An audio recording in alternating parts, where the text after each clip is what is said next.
नमस्कार, मैं जनवक्ता शिवम गौतम। खबर आ रही है राजस्थान से, जहां पर कांग्रेस पार्टी ने अपने विधायकों को एक तरीके से बाड़ाबंदी में डाल दिया। आपने तालाबंदी की खबर सुनी होगी, उसके पहले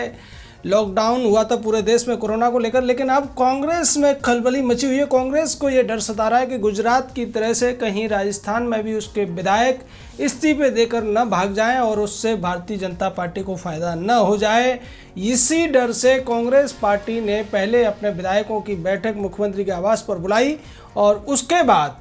वहाँ से उठाकर जो शिवविलास होटल है जयपुर दिल्ली हाईवे पर, उसके अंदर, उस रिजॉर्ट के अंदर अपने विधायकों को कांग्रेस ने नज़रबंद कर दिया है, तालाबंद कर दिया है, जिसको राजस्थानी भाषा में बाड़ाबंदी कहा जा रहा है। जो कि ऊँट, गाय, बैल, बकरियों के लिए की जाती थी, अब राजस्थान में विधायकों के लिए बाड़ाबंदी हो रही है और 50 से 60 पुलिस वालों को सादा वर्दी में उस रिजॉर्ट के पास बिठा दिया गया है, उसके बाहर पहरे पर बिठाया गया है और वो लोग सादा वर्दी में निगाह रख रहे हैं कि कौन व्यक्ति अंदर आ रहा है, कौन बाहर जा रहा है। यानी कि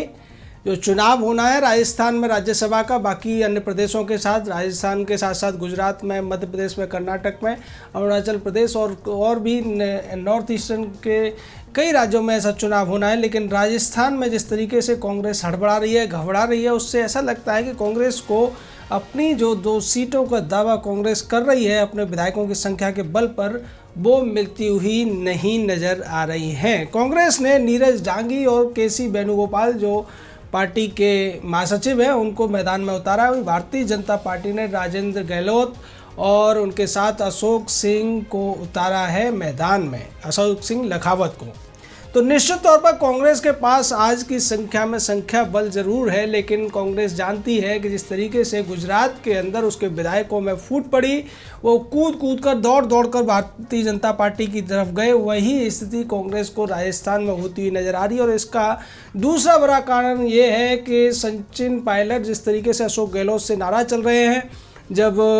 टिकटों के बंटवारे की बात हो रही थी तो सचिन पायलट ने कहा था कि उनके दल का या उनके गुट का एक आदमी को राज्यसभा का टिकट दिया जाना चाहिए, लेकिन नीरज डांगी को टिकट दिलाने में कामयाब हुए थे अशोक गहलोत और इसी वजह से दोनों के बीच मनमुटाव की खबरें आ रही थी। राजस्थान विधानसभा में 200 सदस्य हैं और इनमें से कांग्रेस के पास 107 सदस्य हैं, जबकि भारतीय जनता पार्टी के पास अपने 72 एमएलए हैं और 3 एमएलए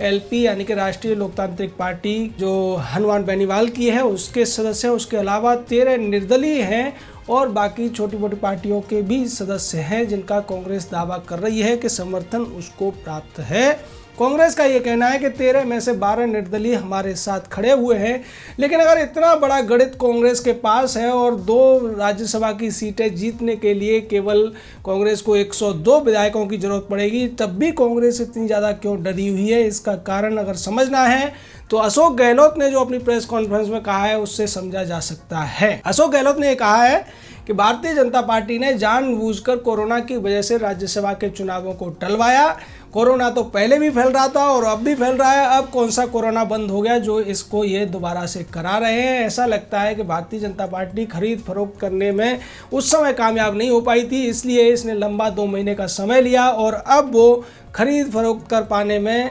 सफल होते हुए नजर आ रहे हैं, जैसा उन्होंने गुजरात में किया है। कांग्रेस पार्टी के 8 विधायकों ने इस्तीफा दे दिया है और राजस्थान में भी वो यही करने की कोशिश कर रहे हैं, लेकिन राजस्थान की धरती पर ऐसा कभी नहीं हुआ है। राजस्थान के विधायक कभी बिकते नहीं हैं और ना ही उन्हें कोई खरीद सकता है, ये दावा कर रहे हैं कभी छोटे मोटे जादूगर रह चुके अशोक गहलोत जो मुख्यमंत्री हैं राजस्थान के। लेकिन अशोक गहलोत ये भूल गए कि पिछले साल उन्होंने बसपा के यानी कि मायावती के 6 विधायकों को अपनी पार्टी में किसी प्रलोभन के तहत ही शामिल करा लिया था, जिसका विरोध मायावती ने भी किया था। और उससे पहले भी जब एक बार उन्होंने सरकार बनाई थी तब भी इसी तरीके से मायावती के 6 विधायकों को अपनी पार्टी में शामिल करा दिया गया था। सीधे तौर पर दबे खाने सबको पता है कि ये जो विधायक शामिल हुए थे वो मोटी रकम दी गई थी अशोक गहलोत की तरफ से। और वही अशोक गहलोत आज ये कह रहे हैं कि राजस्थान में ऐसा नहीं होता है, ये वीरों की धरती है और इसीलिए यहाँ पर विधायकों की खरीद फरोख्त नहीं हो सकती। अगर ऐसा नहीं हो सकता है तो राजस्थान में ये बाड़ाबंदी करने की ज़रूरत अशोक गहलोत को क्यों पड़ी, इसका जवाब भी अशोक गहलोत को देना चाहिए। साथ ही साथ भारतीय जनता पार्टी ने भी कहा है कि हम खरीद फरोख्त नहीं कर रहे, बल्कि जो खुद खरीद फरोख्त की शुरुआत जिन्होंने भारतीय लोकतांत्रिक जो प्रक्रिया है उसके अंदर शुरू की थी, चाहे पीवी नरसिम्हा राव के ज़माने में रही हो, राजीव गांधी के ज़माने में, या दूसरे जो कार्यकाल मनमोहन सिंह जैसों के रहे, उनमें तमाम ऐसे केसेज आए थे। और राजस्थान में अशोक गहलोत तो इस तरीके की जादूगरी करने के लिए बहुत ज़्यादा कुख्यात हैं। वो कई बार निर्दलीय विधायकों को या फिर बसपा के खासकर विधायकों को अपनी तरफ जिस तरीके से खींचते हैं या समझ लीजिए खरीदते हैं, उन्हीं की भाषा में कहा जाए तो वो किसी से छुपा हुआ नहीं है। और मायावती इसको लेकर कई बार आरोप लगा चुकी है और खुलेआम वो कांग्रेस को, सोनिया गांधी से लेकर राहुल गांधी को इसमें खदेड़ भी चुकी है। वहीं दूसरी तरफ इस पूरे घटनाक्रम पर जिस तरीके से लोगों की प्रतिक्रियाएं आ रही हैं उससे भी सवाल खड़े होते हैं। कांग्रेस की तरफ से ये सब कहना तो खिसियानी बिल्ली खंबा नोचे वाला हो सकता है, लेकिन राजदीप सरदेसाई जैसे लोग इस पूरे मामले पर जिस तरीके की प्रक्रियाएं दे रहे हैं, टिप्पणियां कर रहे हैं, वो भी बहुत ज़्यादा दिलचस्प आप कह सकते हैं उनको। राजदीप सरदेसाई का कहना है कि तमाम अन्य राज्यों की तरह अब भारतीय जनता पार्टी कांग्रेस के ही विधायकों पर डोरे डाल रही है राजस्थान में, और कांग्रेस के ही विधायक क्यों शिकार बनते हैं भारतीय जनता पार्टी का, ये सोचने वाली बात है। क्या भारतीय जनता पार्टी कोरोना के मरीजों की संख्या को घटाना चाहती है, या फिर राजस्थान की सरकार को भी, जैसा कि वो अन्य विपक्षी पार्टियों की सरकारों के साथ करती है, गिराकर अपनी सत्ता हासिल करना चाहती है? इस तरीके की बात राजदीप सरदेसाई ने की है। उसी तरीके से महेश जोशी जो चीफ विप हैं कांग्रेस के, उन्होंने तो एसीबी में भी शिकायत कर दी है और ये कहा है कि भारतीय जनता पार्टी की तरफ से हमारे विधायकों को और निर्दलीय विधायकों को बड़े बड़े प्रलोभन दिए जा रहे हैं, 5 से लेकर 25 करोड़ तक के प्रलोभन दिए जा रहे हैं। वहीं दूसरी तरफ एक निर्दलीय विधायक है महेंद्र खंडाला, उन्होंने ये कहा है कि मुझे तो अभी तक किसी ने प्रलोभन नहीं दिया, यानी कांग्रेस पार्टी का समर्थन करते हुए भी उन्होंने कांग्रेस की झूठ की पोल खोलने की भी कोशिश की है। उन्होंने कह दिया है कि कांग्रेस जो कह रही है कि प्रलोभन दिए जा रहे हैं, मुझे किसी ने प्रलोभन नहीं दिया, इसका मतलब प्रलोभन नहीं दिए जा रहे हैं। और भारतीय जनता पार्टी की तरफ से भी स्पष्ट किया गया है कि हम किसी को प्रलोभन नहीं दे रहे हैं। लेकिन प्रलोभन की ये पूरी की पूरी जो शंकाएं पैदा हुई हैं उसकी वजह ये है कि भारतीय जनता पार्टी के 75 विधायक हैं राजस्थान में, 3 विधायक आरएलपी के मिलाकर, और वैसी स्थिति में भारतीय जनता पार्टी एक सीट आसानी से जीत सकती थी 51 विधायकों के, और उसके अलावा भारतीय जनता पार्टी के 24 विधायक बचते, और उन 24 के साथ 27 की और ज़रूरत होती अगर भारतीय जनता पार्टी को दूसरी सीट चाहिए। और इसीलिए भारतीय जनता पार्टी ने अशोक सिंह लखावत को चुनाव में उतार दिया, और इसी की वजह से कांग्रेस डरी हुई है। कांग्रेस ये समझ रही है कि कहीं भारतीय जनता पार्टी 27 विधायकों का जुगाड़ करने के लिए कांग्रेस में सेंध न लगा ले, और अगर ये सेंध लगती है तो राज्यसभा की सीट तो जाएगी ही जाएगी, बल्कि कांग्रेस की राजस्थान की सरकार भी चली जाएगी, जिससे कि बचना चाहती है कांग्रेस, क्योंकि कांग्रेस को पता है कि मध्य प्रदेश में इसी तरीके से ज्योतिरादित्य सिंधिया के हटने के बाद में कांग्रेस की सरकार चली गई थी। कमलनाथ की जगह शिवराज सिंह चौहान वहां पर मुख्यमंत्री बन गए थे। निश्चित तौर पर कांग्रेस के पास जो गिने चुने राज्य बचे हैं उनको वो इतनी आसानी से खोना नहीं चाहेगी। यही वजह है कि कांग्रेस अब अपने ही विधायकों की बाड़ाबंदी करती हुई नजर आ रही है। राज्यसभा का ये चुनाव बहुत ज़्यादा दिलचस्प होता हुआ दिखाई दे रहा है। गुजरात में जहाँ कांग्रेस के 8 विधायकों ने इस्तीफा दे दिया, उसके बाद भारतीय जनता पार्टी आसानी से राज्यसभा की वहाँ पर सीटें जीतती हुई नजर आ रही है। और कर्नाटक की बात की जाए तो कर्नाटक में 4 सीटें थी,